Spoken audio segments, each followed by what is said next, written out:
will talk about how can you face this problem or know how you can do that on your PayPal app. So all you have to do, so you just click here on settings, click on it here.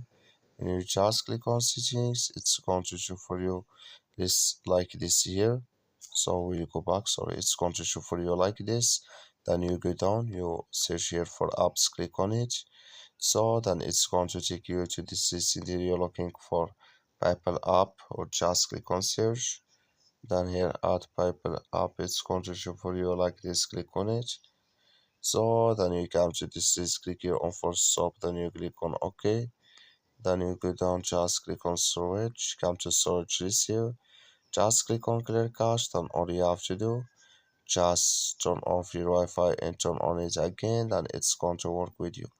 That's all you have to do. Thank you for watching. Don't forget to support us by liking, subscribe.